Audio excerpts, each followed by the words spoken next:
continuamos. Muy simplemente, porque ya he dicho que los currículum de las personas, los perfiles biográficos de las personas que intervienen, están en el folleto que tiene todo el mundo al alcance de su mano, por tanto no hace falta repetir. Solo un poco el programa de la tarde. Jesús Vigorra, que es muy conocido porque sale mucho en Telesur, Canal Sur, ¿no? Y tiene programas de radio, y es compañero y paisano porque es de Villanueva de Córdoba.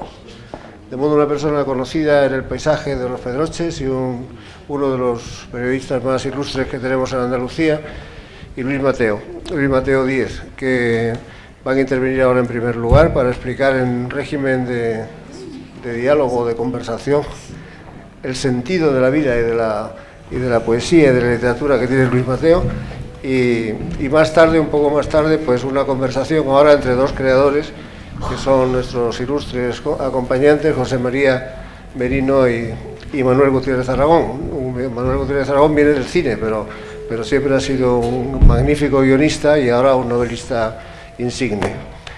De modo que este es el plan. Jesús. Muchas gracias, Santiago. Buenas tardes. Y es un placer estar en estas jornadas, sobre todo con gente conocida, más gente de nivel que se ve aquí, de mucho nivel, así es que vamos a procurar estar a la altura. Luis Mateo, bienvenido a Los Pedroches. Encantado. Bien, vamos a hablar, me he traído el último libro de Luis Mateo Díez, El hijo de las cosas, porque acabo de leerlo y disfrutarlo. Un libro divertido, del que luego hablaremos, pero antes de su obra y de él. Ante ustedes tienen a un escritor, un clásico contemporáneo, diría yo, un intelectual de nuestro país que ha sabido además compaginar su trabajo, fichando todos los días en el Ayuntamiento de Madrid y a la vez de su cumplimiento laboral hacer una extensa obra literaria, cosa que no se da mucho, pero además de eso ha conseguido un estilo propio en su forma de narrar y de contar, e incluso crear desde la ficción un territorio propio, inconfundible, imaginario, que no es algo muy común entre la literatura española. Así es que podríamos empezar por ahí, Luis Mateo. ¿Cómo se puede hacer una obra como la tuya, tan amplia, acudiendo cada día a fichar al trabajo? Trabajando menos de lo que, ahora que ya he terminado esa dimensión profesional, yo, sabes, en el Ayuntamiento de Madrid, casi desde el comienzo, fue un niño consentido, no sé, me quería mucho, era un buen profesional, era un buen profesional, pero me respetaba, me quería, sabía que era escritor, tenía esa cosa, y es que era muy experto, ¿sabes? Fíjate, era muy experto en derecho administrativo. Eras un buen funcionario. Era un funcionario funcional, llevadero, que servía para muchas cosas, Cuando algún alcalde tenía algún problema, podían echar mano de mí, y lo mismo podía hacer no sé, la propuesta de un bando, de cualquier cosa. Y, claro, yo sabía mucho derecho administrativo porque era muy experto en Santiago Muñoz Machado. ¿Sabes? Me conocía muy bien la obra. Y la obra de Santiago, en el mundo municipal, tenía una implantación enorme. Entonces yo, que no tenía ni idea de quién era Santiago, cuando yo conocía a Santiago yo tenía la impresión de que iba a conocer a una especie de ser extraordinario, estrambótico. Luego conoces a una persona entrañable y maravillosa, y yo era muy experto, sí, aprendí mucho, sabía mucho de derecho urbanístico, sabía mucho de gobierno de las ciudades, y eso se me valoraba.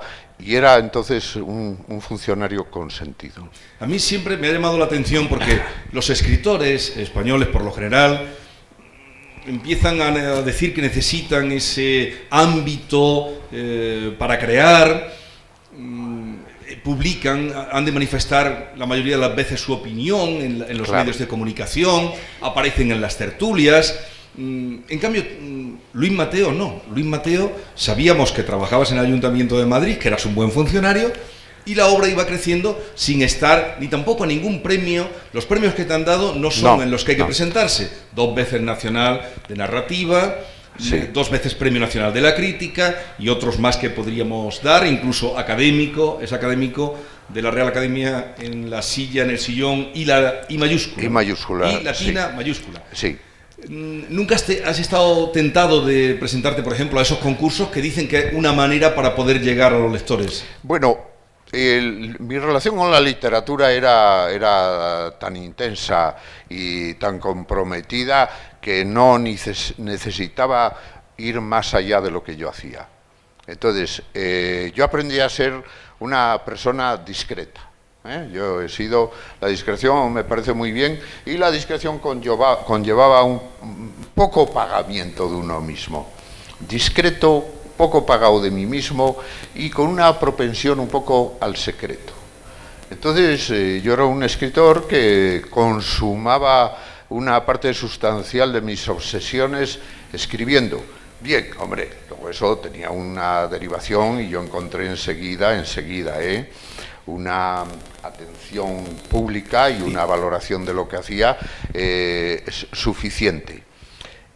Eso es una parte sustancial de mi pasión de escritor, luego podemos hablar un poco de eso, pero tanto que al cabo de los años, cuando a uno ya se le ponen las canas tiesas y ya eres una persona con mucha experiencia y muchísimos libros, he regresado al comienzo. ¿Qué es lo sustancial de la vida del escritor? Escribir. ¿Qué viene luego? La complacencia del éxito, de la valoración, los premios, bueno, todo eso es importante para el ánimo. Pero yo tengo la convicción de que si yo no hubiera publicado, hubiera escrito casi tanto como lo que he escrito. Aún sin publicar. Yo creo que era una necesidad tan imperiosa. Además, yo pertenecía a un grupo de amigos en una ciudad de provincias que era un león estrafalario, que teníamos como aliciente crucial de nuestra moral de escritores la ineditez. Entonces, cuando uno empezó... Bueno, todo esto es un disparate, ¿no? Pero cuando un día uno publicó un poema en una revista, luego acabamos haciendo una revista, claro, imagínate, todo esto eran disparates. Entonces, publicar era como perder el prestigio. No, el crédito. Publicar era innecesario. ¿Para qué vas a Entonces, publicar? ¿para qué escribes? ¿Para quién escribes? No para la complacencia, para vivir, para tu propia vida. La experiencia de la escritura es tan intensa para vivir, y ya en la ficción una parte sustancial, diríamos, del reto de la escritura está en un aliciente de vida que está en la ficción y que jamás encontrarás en la vida real. Claro, eso se puede complacer en la lectura, obviamente. Sí. Tú en la vida no puedes conocer a Ana Karenina, ni a Julián Sorel, ni a ningún personaje. Puedes conocer personas mucho más interesantes, pero como esas como esas no. Entonces, eso era crucial en una experiencia. Pero bueno, ¿sabes? Todo esto tiene que ver también un poco con la precariedad. Desde una provincia perdida, en un mundo perdido, en una posguerra perdida, en un país perdido, lleno de curones, de cosas estrafalarias, de frustraciones y de pequeñas cosas, era fácil conformarse con lo poco. Entonces, bueno, ¿para qué querías ser además? Vivir de eso no era honorable, porque era imposible. O sea, no era honorable porque era imposible. Las satisfacciones estaban en sí mismos. Y bueno, sinceramente, oye, cultivábamos en algún tipo de expresiones vitales aquella cosa tan triste que se llamaba el onanismo, que era un poco el pajillerismo agrario. Entonces, a ver dónde llegamos. Todo esto era muy frustrante y muy terrible, pero pertenecía un poco a un tipo de existencia humana en la cual, sin grandes experiencias de futuro, había mucha consumación de ideales radicales. Teníamos además una conciencia política estrambótica, queríamos no destruir al mundo, queríamos tirar a Franco por la ventana, no nos conformábamos con ser peceros, queríamos tirar a aquel tío por la ventana. Bueno, disparates de la vida. Pero con eso, ese planteamiento, Ya. y aquí te podemos entender también, porque vivimos al norte de la provincia de Córdoba, los pedroches se lo han tenido que ganar todo a pulso, esta comarca Claro. se lo ha tenido que ganar todo a pulso. Pero La qué carretera bien, por la que has llegado, el ave en el que has venido, Sí, la Cobas como se ha levantado, pero ¿de qué te ha salvado la literatura? No, bueno, la literatura ha sido, diríamos, el acicate de la existencia.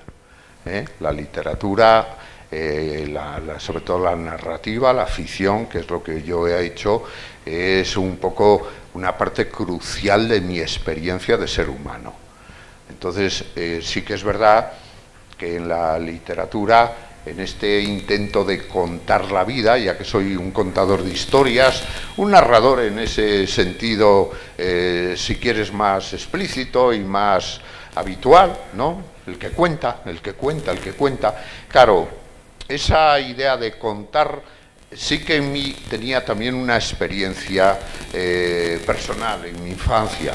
Pertenezco a una cultura rural de grandes tradiciones orales y fui un niño embobado por las historias que me contaban.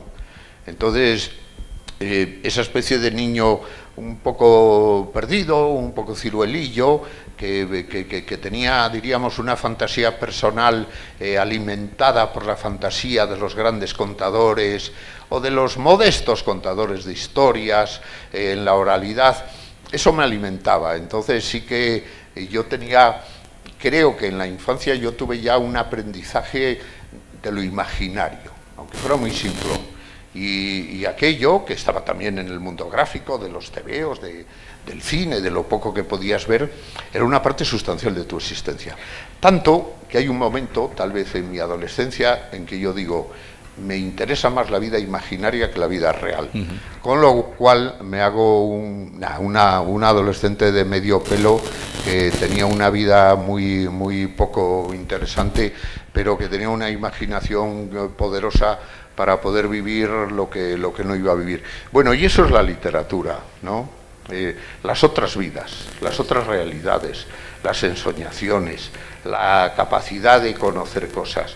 Eso que Irene Nemirovsky, aquella maravillosa escritora que también liquidaron en Auschwitz, decía, toda gran novela es un callejón lleno de gente desconocida.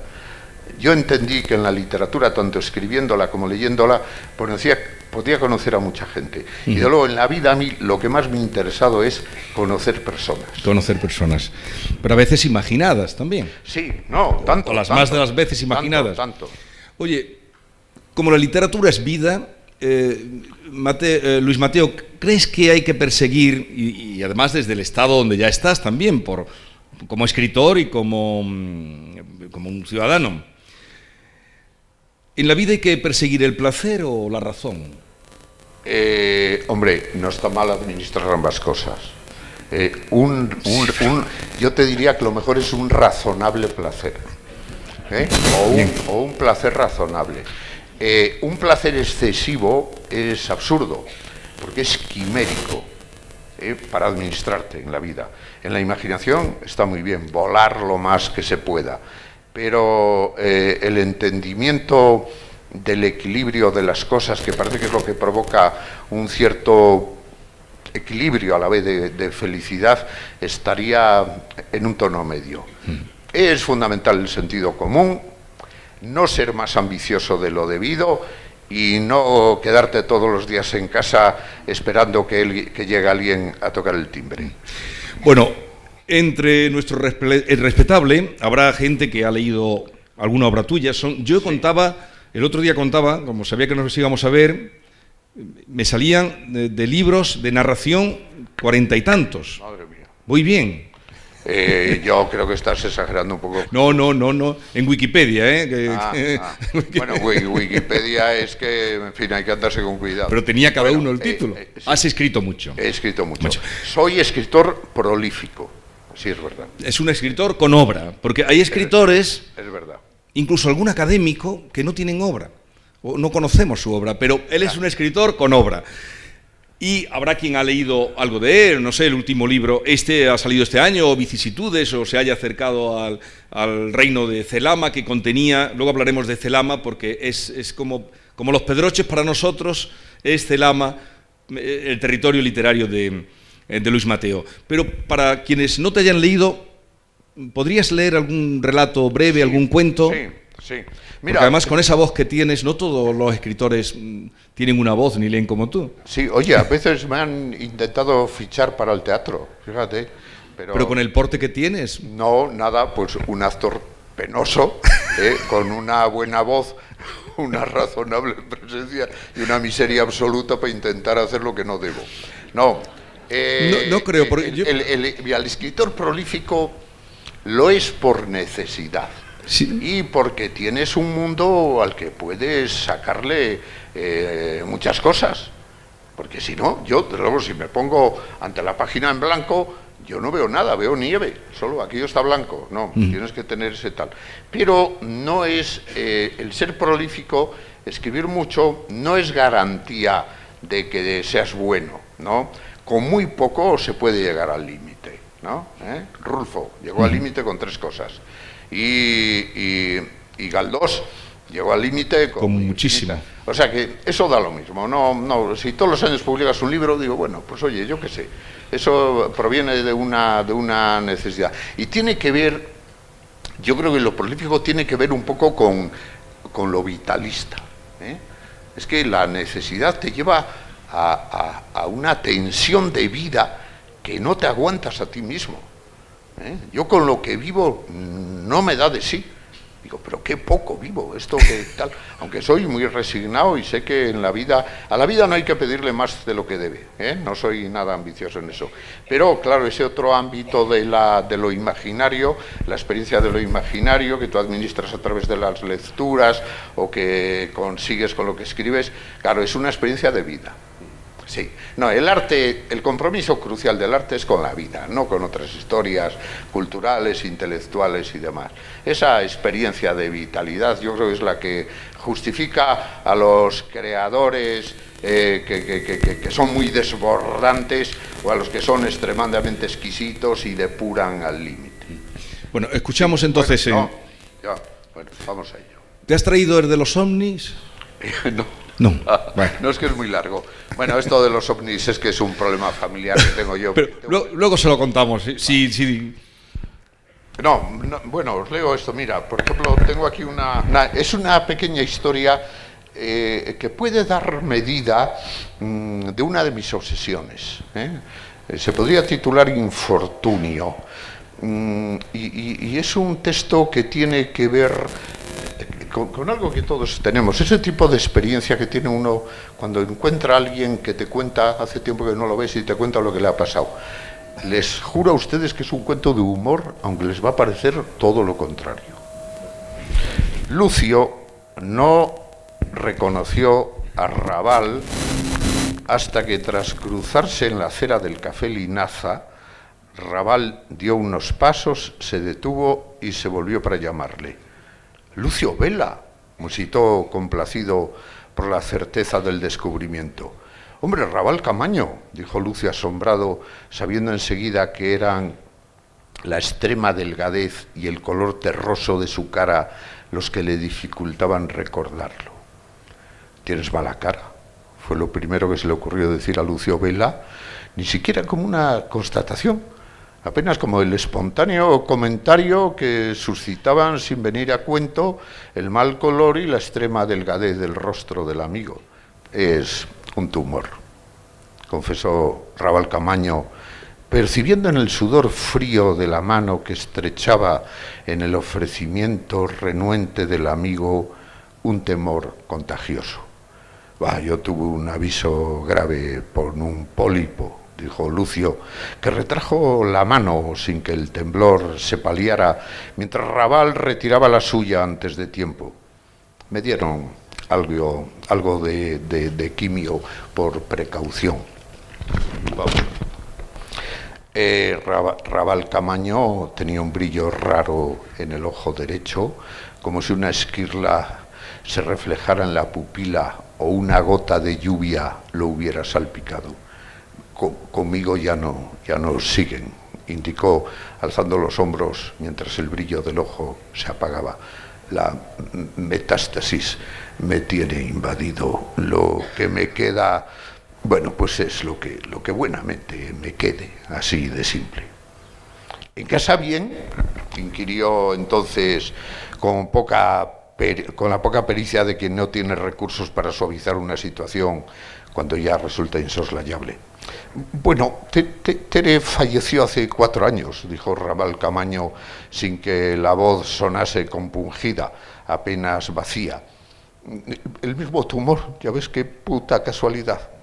Antolín se casó con aquella chica que se llamaba Heredia, ¿te acuerdas? Tiene 2 niños, pero no nos hablamos. Bueno, la verdad es que ya ni siquiera se hablaba con su madre. El rostro terroso de Rafael Camaño estaba agrietado, como si la piel se comprimiera igual que el barro seco. Bajo las pupilas había un surco de leña y un pronunciamiento herrumbroso en los pómulos que Lucio Vela no quiso mirar, percatado de que el rostro caquésico del amigo reflejaba la caricatura de los rasgos ya borrados de la juventud. Fue el recelo lo que hizo que Lucio Vela sintiera el temblor acrecentado en sus manos, la humedad gélida en la piel, donde desde hacía tiempo se concentraba la aversión de baba sucia del pólipo estirpado y el obsesivo hormigueo de la quimio que no había dejado ninguna otra secuela. Alina, mi hija, la abandonó el marido. Tiene 2 chicos, ambos con problemas motrices. Ella, si la recuerdas, nunca superó la anorexia. Tampoco nos hablamos. Lucio Vela se quedó sin palabras. Se acordaba de Antolín y de Lina. Habían sido compañeros escolares de sus hijos. Hubo un tiempo en que Tere, la esposa de Raval, había sido íntima amiga de la suya. 2 familias concomitantes en la distancia de un tiempo ya demasiado lejano y más ajeno de lo que pudiera pensarse. Oye, ¿y tus padres? Fue lo último que se le ocurrió preguntar a Lucio, cuando ya en los 2 se adivinaba un esfuerzo voluntarioso y desapercibido de irse, anclados ambos, sin embargo, en esa dirección que unifica el infortunio sin que nadie lo pretenda. Hombre, creí que lo sabrías, dijo entonces Raval Camaño, con el gesto ligeramente revuelto de quien no perdona el desconocimiento de un suceso que afectó al destino personal de quien lo padeció y fue tan público y notorio como la crudeza del invierno más duro del siglo en la ciudad donde los 2 amigos vivían. Se mataron en la carretera de Balma. Los arrolló un camión al que se le rompieron los frenos. Se fueron sin decirse adiós, incapaces de musitar una palabra que alentara algún sentido final a lo que ni siquiera sus manos lograban anudar al estrecharse, como si la incertidumbre de la desgracia dañara una vieja amistad que acaso jamás había existido. Les juro que es un cuento de humor.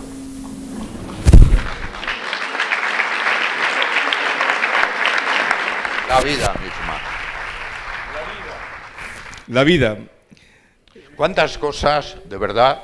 Esto, lo que puede pasar por preguntarle esto que es un disparo, no lo sé. Uno a otro, ¿cómo estás? Los encuentros tanto tiempo después a veces nos ponen de cara a lo irremediable.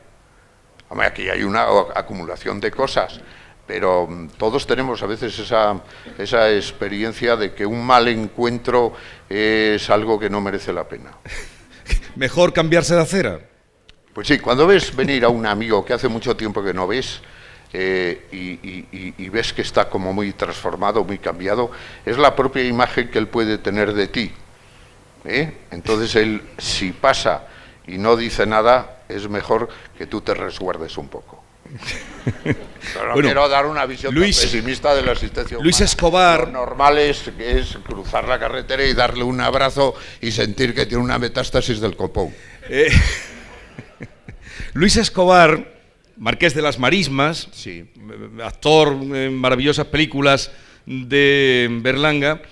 Se cuenta de él que en una ocasión, en una recepción, en un cóctel, a una señora se la encontró y empezó a elogiarla. ¡Qué guapa estás, Mariquita! Estás estupenda, estupenda, te veo estupenda, como él decía. Y entonces le dijo ella: ay, pues Luis, yo te veo a ti, yo no te veo muy mal. Y, miente como yo, miente. Pues miente como yo, miente como yo. Es verdad, es verdad. Bueno, en fin. Bueno, yo quisiera que nos contaras, nos hablaras un poco de Celama. Ya. ¿Qué es Celama? Porque muchas de tus obras, bueno, hay algo muy del estilo, es un escritor con estilo propio. Y sobre todo esa capacidad, ahora que se habla mucho de autoficción, se puso en la última corriente, no sé, desde hace unos años, eso de contarnos cada uno su vida. María se escribió el otro día un artículo muy bonito diciendo, es que todo el que ha tenido un problema lo quiere contar, y el escritor es el que imagina, porque problemas tenemos todos. Y entonces ahora es contar, alguien ha vivido algo extraordinario y cree que tiene que contarlo. Tú siempre, o por lo menos lo que yo he leído de ti, siempre creas desde los topónimos, las ciudades. En este libro está Oceda, los nombres, yo no me he topado nunca en la vida con nadie que tenga un nombre parecido, un apellido a los que tú pones aquí, o las calles que pones aquí. O sea, él todo lo inventa. Y Celama es el territorio, pues como Macondo para García Márquez, donde tú ambientas tus novelas. ¿Qué es Celama? ¿Dónde está Celama? Sí, es verdad. Bueno, yo necesité pronto, ¿sabes?, tener un espacio que no me ataba con la realidad estricta de una ciudad concreta, de un urbanismo, de unos paisajes y de unos personajes. Entonces yo necesité tener ese espacio y bueno, tuve enseguida la oportunidad de crearlo. Hombre, había una gran tradición de universos imaginarios, de territorios de ficción que a mí me fascinaban, ¿no?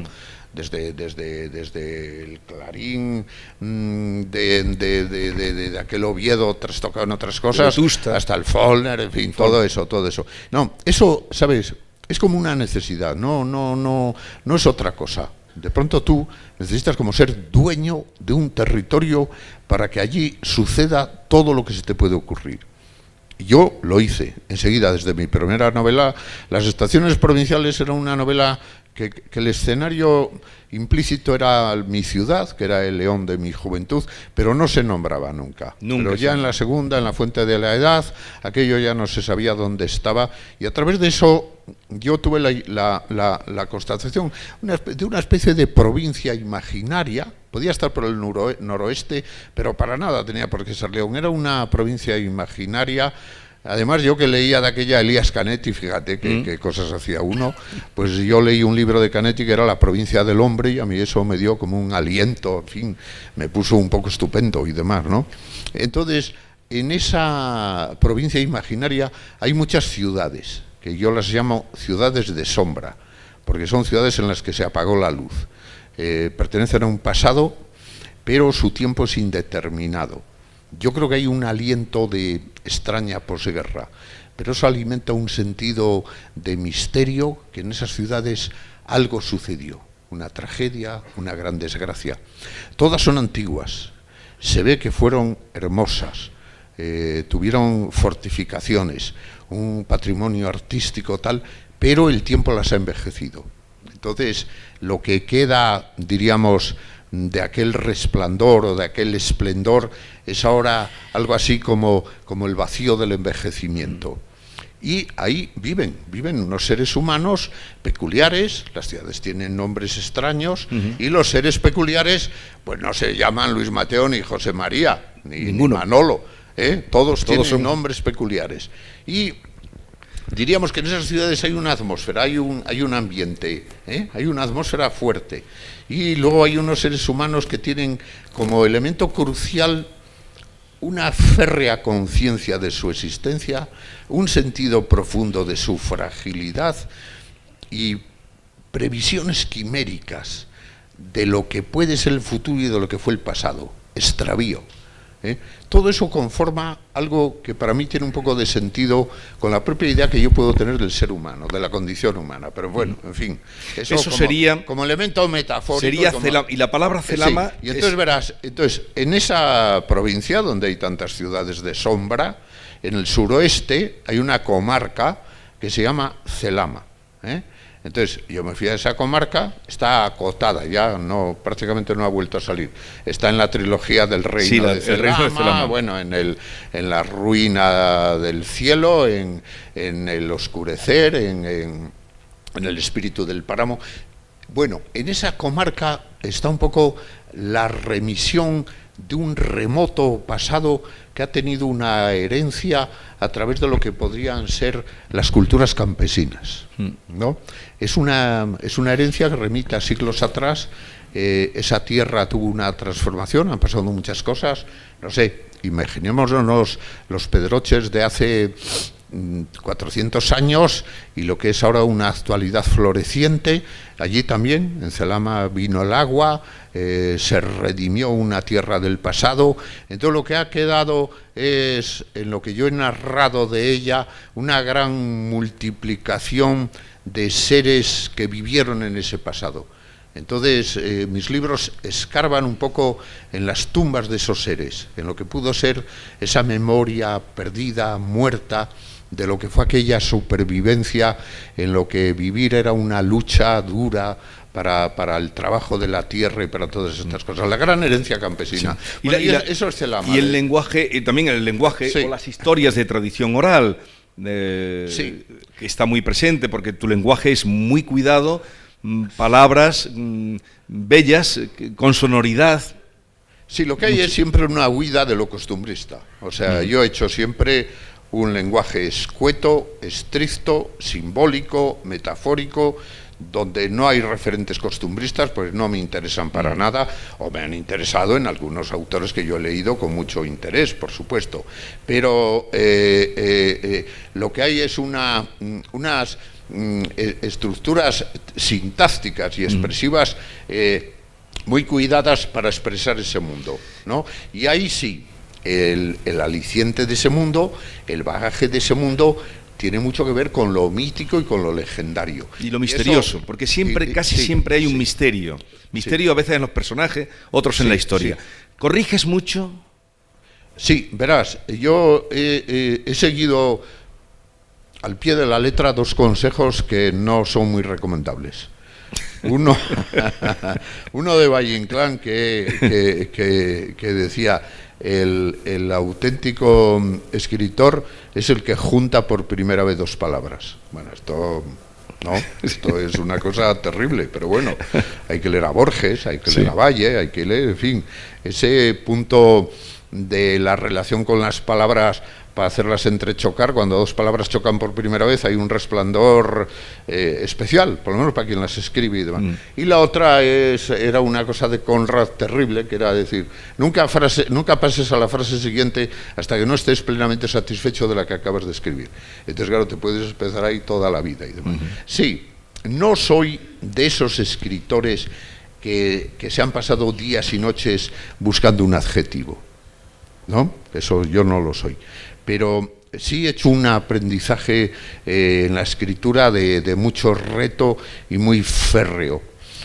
Y a través de eso yo no buscaba un tipo de escritura sofisticada o artificiosa, sino todo lo contrario. Era el intento de encontrar la naturalidad en algo que no fuera coloquial o natural, pero que tú tuvieras una relación con esa escritura diciendo, oye, este tío parece que me está hablando. Sí, parece que me está hablando, pero habla con un lenguaje muy preciso, muy justo, con palabras que algunos lectores puedan no conocer, pero que descubren además en el diccionario y están muy bien expresadas. ¿Cuál es el mal del siglo? Ya, hoy, el mal del siglo es el mal de todos los siglos, lo desgraciados que somos. Pero cuando el juez del hijo de las cosas se queja del mal del siglo... Ese es un pesado. Ese, ya, yo ¿A qué mal se refiere? Yo creo que el juez Bueno, que tengo que... Yo he venido haciendo ejercicios para retener el nombre, pero claro, los nombres que pone Luis Mateo... ¿Tú te acuerdas del nombre del juez o no? No me acuerdo. ¿No te acuerdas? No, pero es un... Lamo Veraza. Lamo Veraza, sí. Juez sí. corrupto. Bueno, es un poco juez, corrupto. Es un juez que ha encontrado en la corrupción un sentido de la vida. Como muchísima gente. Entonces, claro, tú me dices, oye, pero tú, Mateo, es que escribes cosas que parece que tienen poco que ver con la actualidad. Bueno, a mí la actualidad me tiene saturado. O sea, yo creo que vivimos en un mundo donde hay tanta actualidad que estamos saturados. ¿Cuántos periódicos lees al día? Leo, sí, 1 o 2, pero no entro a ver muchas cosas. En internet no entras. No, me duran un poco, pero bueno, estoy saturado por la realidad, hombre. La actualidad te vas allá por todas partes. Entonces, claro, la literatura es un refugio para huir de la actualidad y saber contarla dando el resplandor que esa actualidad puede tener, que es lo que nos puede dar una conciencia y un sentido de lo que nos está pasando. Porque si estás sobreviviendo en la imperiosa actualidad con la que nos castigan todos los medios de comunicación, que han llegado al disparate más absoluto, entonces acabas siendo un prisionero de esa actualidad que parece que no tienes ni antenas ni sentido común para administrarla. No, la literatura tiene un elemento crucial. Lo ha tenido siempre, lo que pasa es que en el 19 diríamos que la novela era también un ejemplo de vida, ¿no? La novela contaba muchas cosas porque no había medios de comunicación. Y además enseñaba también modelos de comportamiento. Claro. No, yo creo que la novela hoy día ya no solo cuenta la vida, sino que cuenta el sentido de la vida. Entonces la vida nos la están contando tanto y de una manera a veces tan lamentable y tan precaria y tan poco interesante, que hay que leer mucho, y yo creo que las grandes novelas que se han escrito son grandes espejos simbólicos y metafóricos de lo que nos está pasando. Y lo que nos está pasando, más allá de este destino estrábico en el que vivimos con tantas cosas, claro, lo que nos está pasando sigue siendo crucial y sigue siendo un poco lo de siempre, ¿no? Las cosas radicales de la conciencia, de nuestra condición, de nuestras pasiones, de nuestros menoscabos, de nuestra fragilidad y demás. Entonces eso conviene seguir hablando para tener ahí ese espejo simbólico que está en la literatura, sí, está en la gran ficción. Bueno, las grandes ficciones, ¿no? Está en la ficción de la imagen, está en el arte en buena medida. El arte es crucial porque el gran arte siempre ha estado comprometido con la vida. No, y sin él, además, ¿quién soporta esto?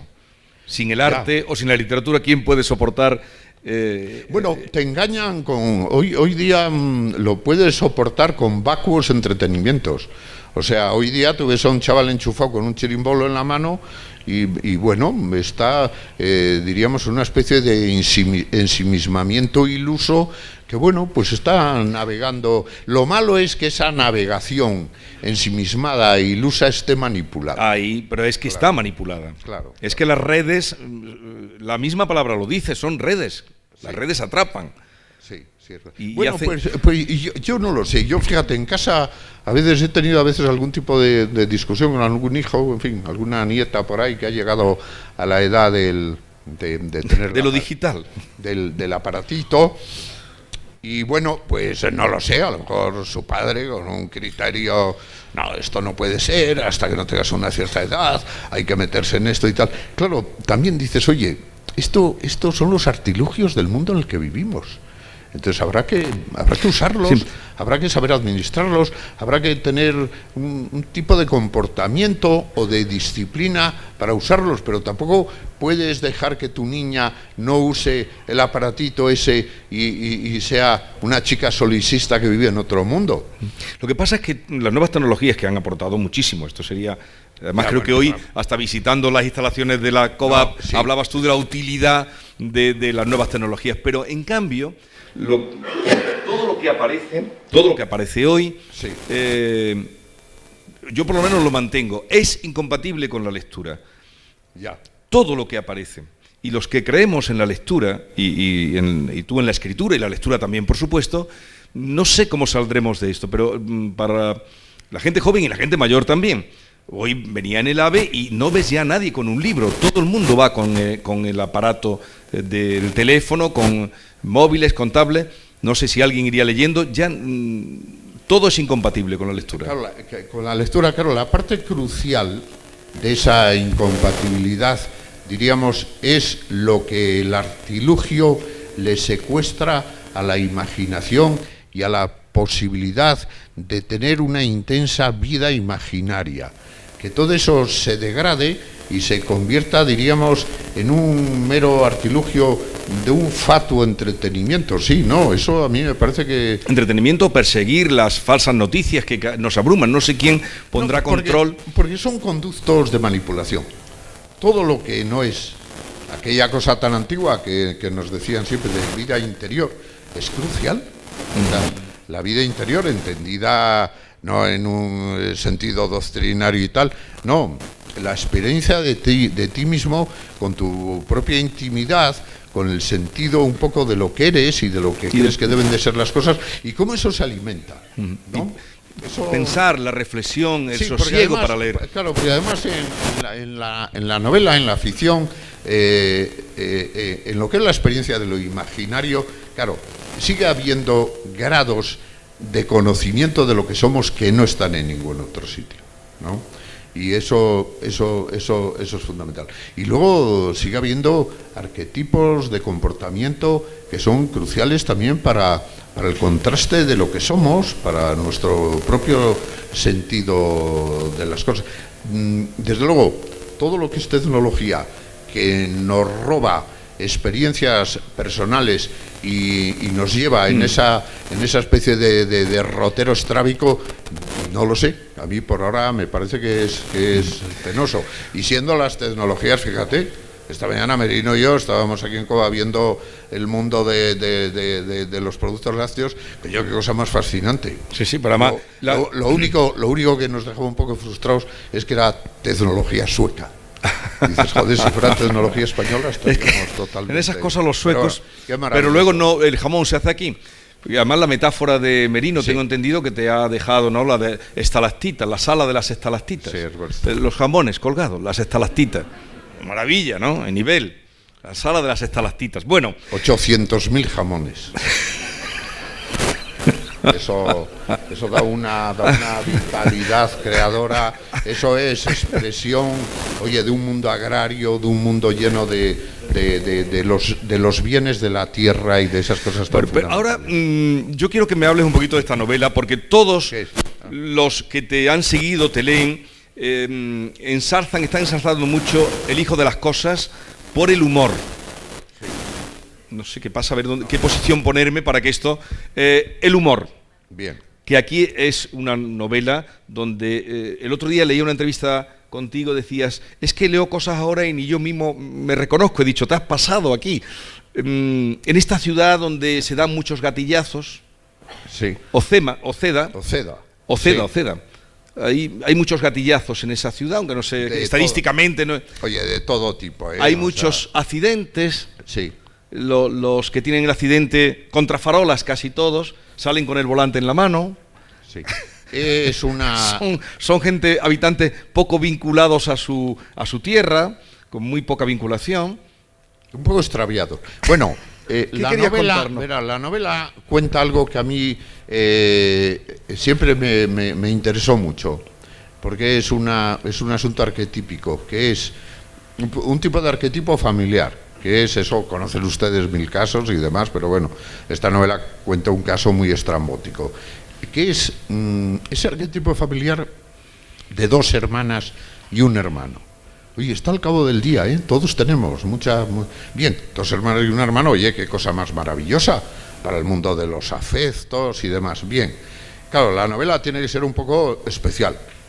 Es un asunto de dos hermanas y un hermano, sí, en una ciudad especial también. Las hermanas Corada, ¿no? Las hermanas Corada, sí, Corada. Una mayor, otra la pequeña y en el medio hay un hermano. Bueno, en este caso ese hermano es Tarambana, ¿no? No es un hermano que como suele suceder en las familias honorables, está asimilado a la familia y es un varón allí en medio de dos chicas, estupendo y demás. No ha pegado un palo al agua en Este es su un vida. petardo, es un regalo totalmente envenenado para esa familia. Pero es la herencia de las hermanas. Pero bueno, es la herencia. Entonces hay un compromiso afectivo penoso de sobrellevar, pero que ellas afrontan verdaderamente con una arrogancia y una capacidad digna de mejor causa. Y entonces los padres han muerto y bueno, pues se han ido y les han dicho, ahí os queda eso, ¿no? Sí. Ahí os queda eso. Pero ellas Claro. lo toman como herencia y obligación. Claro, ellas entonces asumen la responsabilidad de esa herencia Familiar. de ese tarambana. Y la novela cuenta las vicisitudes verdaderamente penosas del comportamiento de este caballero que un día desaparece y, en fin... Y ahí entramos en el misterio. Les llegan noticias un tanto tal, y ellas hacen un denodado esfuerzo de rescate de ese pájaro del que se van dando cuenta de que solo han recibido vilezas y las cosas más tal.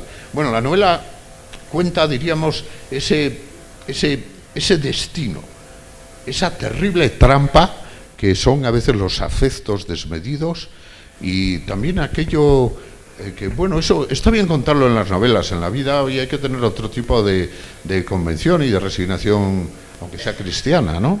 Pero Isaac Babel decía, la familia es un asunto siniestro y misterioso. Bueno, no lo es, hombre, Dios nos libre, todos en la familia estamos enchantés de la vie, pero cuando te cae... Y ahora que se acercan las Navidades... Pero cuando te cae un asunto de estos, te das cuenta de lo corrosivo que es una familia en la que los afectos tienen un uso indebido. Y estas dos chicas, oye, que tienen, como digo, una capacidad de maniobra tremenda, bueno, pues están embaucadas en algo que no se merecen. ¿No? Pero en cambio... esa es la fábula. Sí, esa es la fábula, pero en cambio tienen sentimiento de culpa y de traición, claro, por no haber, cuando el hermanito dice Cano, el hermano se llama Cano, una se llama Fruela y Milan, Fruela, sí. y dice Cano hay que quererlo y hay que mimarlo, es la herencia primaria de la familia, el encargo que nos dejaron nuestros padres, no estamos a su altura, no lo merecemos. Es terrible, es terrible. Y el hermano es... Verdaderamente es terrible. Y bueno, y en estos tiempos de reivindicación femenina, en fin, hombre, no, por eso la novela es una novela, yo creo que virulentamente feminista. Sí, porque además lo dice, no, nosotras la vida la tenemos resuelta, tú en la notaría, yo en no sé qué otro caso trabajo, hacemos lo que nos da la gana. Yo digo virulentamente feminista porque son unas víctimas de algo terrible, terrible. Y eso sí que pertenece un poco a la parte cruel de lo que son las emociones y los sentimientos manipulados. Es que eso, a veces en las reivindicaciones hablamos de otras cosas y hacemos esto tal, y no nos damos cuenta del contenido terrible de la cosa profunda. Yo que el ámbito de las mayores crueldades, aunque esto se debe decir en las novelas y no en la vida, está en la familia. La familia es terrible.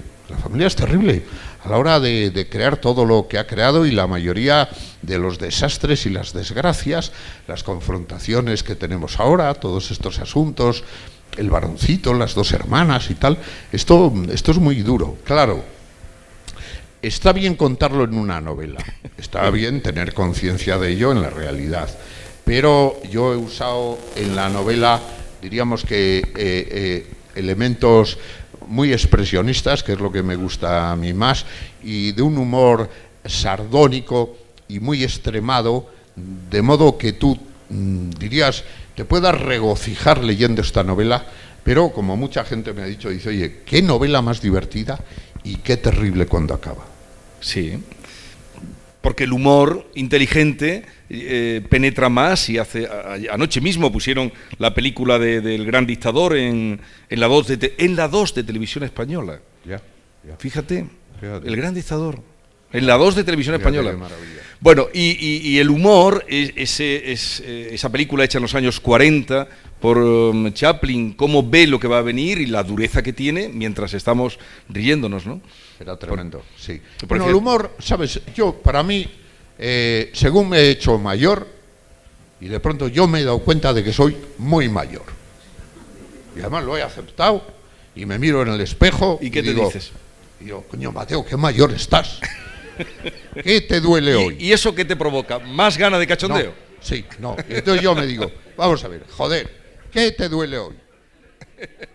Y hago un repaso de todo lo que me duele. Y me duele desde la cabeza hasta los pies.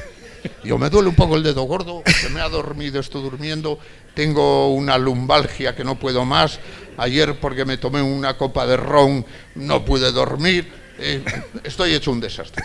Digo, bueno, pues venga, acepta eso. ¿Y ahora qué? Digo, bueno, pues esto hay que meterle, y además, alrededor de mí, tengo una familia con muchas desgracias. Para sobrellevarlo, he intentado hacerme un buen administrador de la desgracia. Ajá. Para lo cual me ha servido haber sido funcionario principal.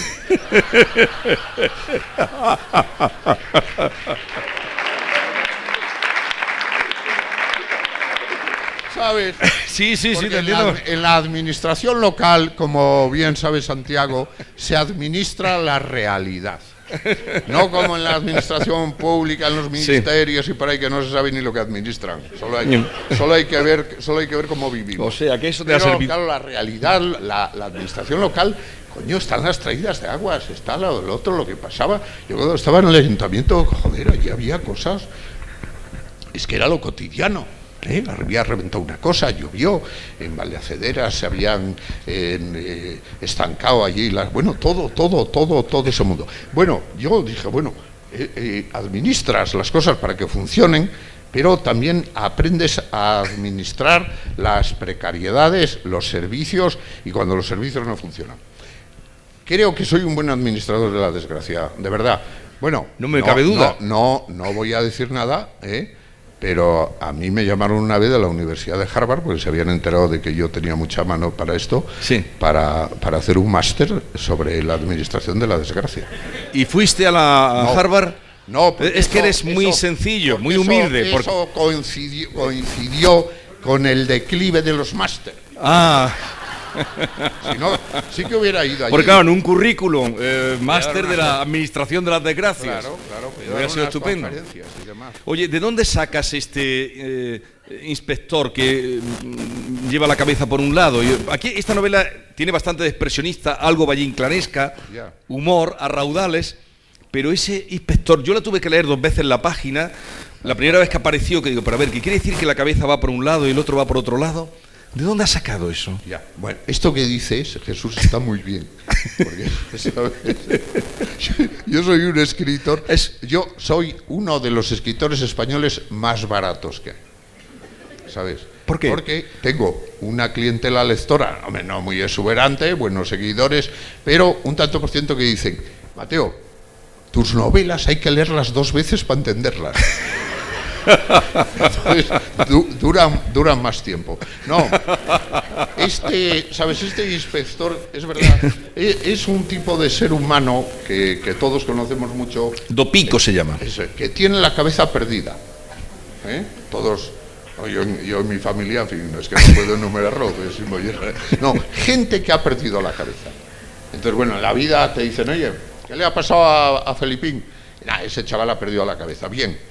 Bueno, pues en una novela escrita de esta manera, el Dopico ha perdido la cabeza de manera que se le ha caído al suelo. Sí, se le desplazan. Sí, entonces tiene que andarla buscando y anda con la cabeza debajo del brazo. Y tiene un problema de tipo no ya mental, que fíjate, problemas mentales, ¿para qué vamos a hablar de problemas mentales? Él tiene un problema temporal que el comisario no se lo soporta. Siempre le dice, Dopico, ¿dónde tienes la cabeza? Y Dopico dice, no, es que me parece que me la ha dejado a la entrada. Y dice, vete para allá. Y luego tiene un problema temporal.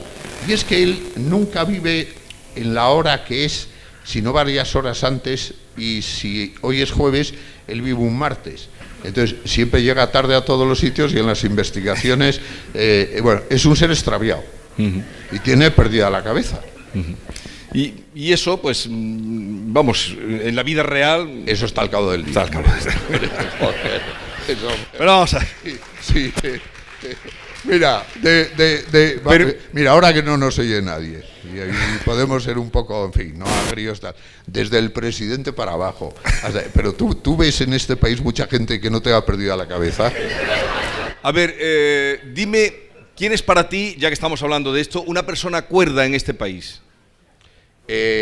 Una persona cuerda, os lo voy a decir, un nieto mío que se llama Gonzalito. ¿Qué edad tiene? Tiene 10 años. ¿Eso es para ti una persona cuerda en este país? Sí, es una persona cuerda porque sus reacciones son...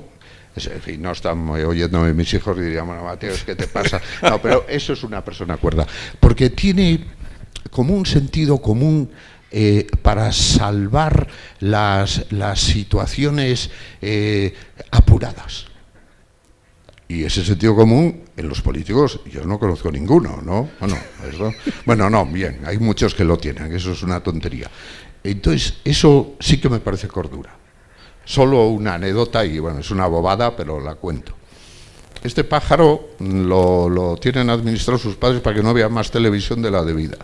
¿No? Bien, bueno. Llega a casa de su abuelo y ahí hay libertad, bueno, ahí se puede hacer todo lo tal.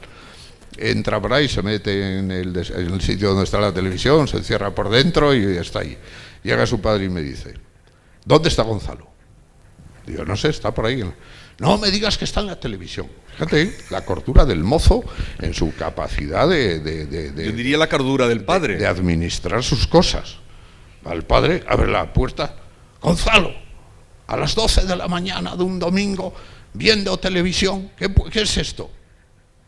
Y además, una de adolescentes. Contestación, y ahí está el punto de cordura. Si se besan, llama al abuelo. Yo creo que eso a mí me da un ejemplo de capacidad de supervivencia. Si se besan, llama al abuelo. Sí. Porque se lo has dicho tú, que te llame. No, que va. No. Él sabe que su autodefensa y su capacidad de solventar los problemas de la vida va por ahí. Entonces eso a mí me parece cordura y sentido común y un punto de resolución personal. Luego a lo mejor saldrá un merluzo, como fuimos casi todos, pero no pasa más. Oye, ¿has conocido muchos políticos cultos, lectores? Y la verdad es que he conocido pocos políticos. Mira, en mis tiempos del ayuntamiento tuve mucha suerte. Conocí muchos y, en fin, chapó. O sea que yo soy una persona agradecida, todos respetuosos y estupendos. Alcaldes, imagínate, el primer alcalde que yo conocí en el ayuntamiento parece mentira, ¿eh? ¿Quién fue? Parece del siglo... Arias Navarro. ¿Saben ustedes quién es Arias Navarro? ¿Qué va? Si no lo tenemos que explicar. Arias Navarro fue el primer alcalde. ¿Tu primer alcalde? Sí, o sea que de Arias Navarro, bueno, imagínate. Bueno, he conocido muchos políticos. Pues sí, gente culta, gente tal. Viví en el ayuntamiento una experiencia curiosa cuando el PP se hizo... era el anterior partido y tiraron a todos los suyos por la ventana, en fin, cosas por ahí estrambóticas y divertidas, pero no. Yo me marché de la Plaza de la Villa y me refugié en la Plaza Mayor, por eso os digo que era un funcionario consentido. Entonces yo estaba en la Plaza Mayor y allí creé un gabinete de documentación que tuvo muchísimo prestigio, donde estaba para mí lo fundamental era la obra completa de Muñoz Machado. Eso me sacaba a mí de casi todos los problemas y entonces, bueno, yo hice allí una labor importante por la que fui muy reconocido y sí, hombre, bueno, yo tuve mucha conexión pues con el viejo profesor, en fin, hay un punto de alcaldes de Madrid que van... Claro que duran, yo estuve ahí 40 años. Fichando cada día y... Sí, yo era fichador, eso sí. Claro, por eso no hacías tantos bolos como los escritores en este país, porque tenías que fichar. Bueno, hacía en algún bolo hasta... Ni jurados que están en todo. Bueno, ¿cómo vamos de tiempo? Santiago, ya vamos terminando. Venga. No me resisto, entre los personajes que aparecen aquí... este caso que están cuando Veraza, el juez este corrupto que siempre le pica la entrepierna, Sí. Siempre le pica un montón la entrepierna. No creo que sea un problema de jueces, ¿eh? Pero en los tiempos intemporales de mis novelas todavía existen las ladillas. Sí, aquí también existen. Sí. Pero como no hay referencia, no hay año, no hay... No, eso, ¿sabes? Contribuye un poco a una idea de intemporalidad. Uh-huh. Pero nadie me podría decir, porque eso obviamente no se dice eso explícitamente, nadie me ha podido demostrar que ninguna novela mía se desarrolla en la más absoluta actualidad o en un remoto pasado. Sí, por eso decía que tú creas tu mundo. Sí, y hay un tiempo. Hay un tiempo. Lo que pasa es que ese tiempo, claro, literariamente a mí me interesan mucho los tiempos que tienen como una referencia simbólica o metafórica. Entonces todo eso se envuelve en unas atmósferas que son muy físicas. En mis novelas las atmósferas físicas yo eso lo cuido mucho. Puedes vivir... Yo recuerdo que hay gente que me ha dicho, yo creo que una de las novelas españolas contemporáneas donde más frío se puede pasar es en Fantasmas del Invierno. Y es verdad, ha habido lectores congelados en Fantasmas del Invierno. No, que la leían con una manta en lo alto. Una novela peligrosa para eso, se pasa un frío terrible. Yo la escribí una parte en el verano en Cercedilla, donde yo escribía mucho y ¿sabes? Y me daban temblores. Iba a leer aquí un fragmento, pero ya nada. Quiero hacerte unas preguntas muy rápidas, porque siempre me gusta terminar con una, para que conocerte un poco mejor, muy concreta. Porque claro, cuando se tira, se quiere suicidar uno en el río y está ahí el juez que no sabe qué hacer y se tira y le dice al juez, cójame la pierna ortopédica, cójame el ojo, yo lo voy a sacar. Que es ya el del ojo, pero en fin, lo dejo. Unas preguntas muy rápidas para que aquí en Los Pedroches te conozcan un poco mejor. Remato con ¿Qué le falta hoy a la novela? Le falta a la novela, yo creo que imaginación, y le sobra autocomplacencia de autoficción y excesivo compromiso con la actualidad y con la realidad. Ha quedado claro, ¿no? ¿Celama es de izquierdas o de derechas? Celama está en un mundo estrambótico del pasado donde todavía no existían ni las izquierdas ni las derechas. Existía el sufrimiento del trabajo de la tierra y una cierta sensación de que el pasado tenía más peso que el presente y que el futuro. ¿Qué le quita el sueño? El sueño me lo quita hasta la lumbalgia. ¿Hasta dónde ha llegado por amor? Por amor he llegado a ningún límite estrambótico, sino a donde la persona amada seguía queriéndome. Y entonces eso era un punto límite. Yo he sido un chico que en el tema amoroso he sido siempre muy delicado. Y no he cometido ninguna tropelía. ¿Y qué es y lo además, más? Una vez que cometí una, me zurraron. ¿En qué ha contribuido a mejorar el mundo?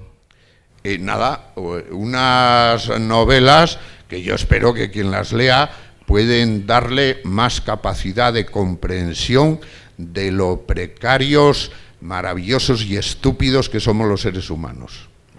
¿Y a qué hemos venido al mundo? Al mundo hemos venido a sobrellevar la suerte que te cae encima, pero a mejorarlo. Pues yo creo que ya estamos en hora, ¿no, Santiago? Si quieres decir algo más, Nada, Luis. Leo un minicuento y un minicuento venga, con él terminamos. Nada, venga, esto que dura poco rato es un Nos hemos metido en el tiempo ya de José María, ¿eh? No, vamos. No, minicuento. A ver, venga, un minicuento que se llama Amores, nada, por dar un Ya que poco. estamos hablando de amores. Venga, dice, cuando Amparo me dijo que no me quería, después de 6 meses de tenaz noviazgo, me recluí en casa de mi tía Heredia por espacio de otros 6 meses. El amor de Luisina 1 año más tarde vino a curar aquella herida que seguía sin cerrarse. Fue un tiempo corto, eso sí, de felicidad e ilusiones. Entender la decisión de Luisina de abandonar el mundo para profesar en las esclavas me costó una úlcera de duodeno. A mi natural melancolía se unió esa tristeza sin fondo que ni los auxilios espirituales logran paliar. Irene llegó a mi vida en un baile de verano al que mi amigo Aurelio me llevó, como quien dice, a punta de pistola. Que 2 años más tarde aquella tierna seductora se fuese precisamente con Aurelio.